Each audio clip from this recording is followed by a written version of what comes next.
The dream life in Portugal. I think that's the thing that people dream the most about. I want to tell you a real life story about somebody, a couple that moved here. Mark and Sarah Thompson, they lived a comfortable life, but it was an exhausting life back in Chicago. Mark worked long hours in finance. Sarah juggled her marketing career and raising their two kids. Despite their success, they both felt trapped in a cycle of stress and burnout. One evening, after a grueling day at work for both of them, they stumbled upon a YouTube video on expats living in Portugal, sunlit streets, affordable healthcare, and slower and happier pace of life. Now, probably similar to you, they were watching this video. They were excited by the idea of change. They sold their house, they quit their jobs, and moved to Lisbon with their savings. At first, everything was magical. The pastel de natas were delicious, the ocean breeze felt amazing, and the friendly locals just felt like home. But reality really set in pretty quickly after that. So what happened next? Their visas were delayed, leaving them in legal limbo, which is very common here. Their kids struggled in school, learning to speak Portuguese and feeling isolated. The bureaucracy became very overwhelming, which it happens for everyone, and it's endless. The paperwork, confusing tax rules, savings began to dwindle, and it was more than they expected. So one night after a failed attempt to get the residency cards, which has happened to us as well, Sarah broke down and she said, "What have we done? We had a good life back home." So several months have passed and things got worse. Mark couldn't find remote work that paid well. Sarah missed her family and the kids begged to go back home.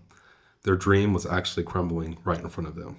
But then one rainy afternoon, their elderly Portuguese neighbor, Senor Costa, knocked on their door with a pot of caldo verde, which is delicious, by the way. Over soup, he listened to their struggles and smiled, and he said, "Portugal doesn't give its treasures easily," he said.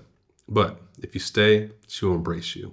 She will love you. She will take care of you." So slowly, things began to change. Mark found freelance consulting work with a Lisbon-based startup. Sarah started a blog about expat life, which unexpectedly took off. The kids made friends at local international schools. They learned basic Portuguese, making daily life much, much easier. One evening, as they watched the sunset over the Tagus River, Sarah turned to Mark. "I think we're going to be okay."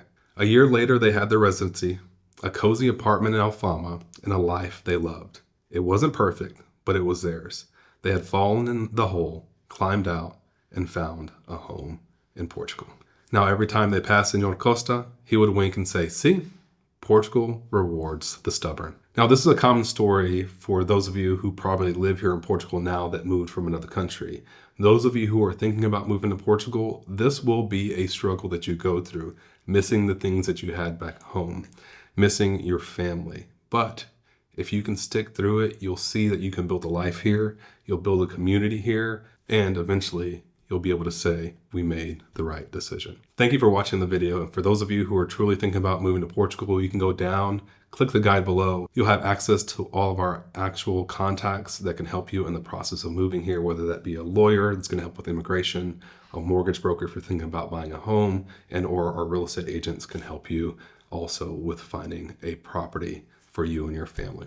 Thanks again for watching, and I'll see you in the next video.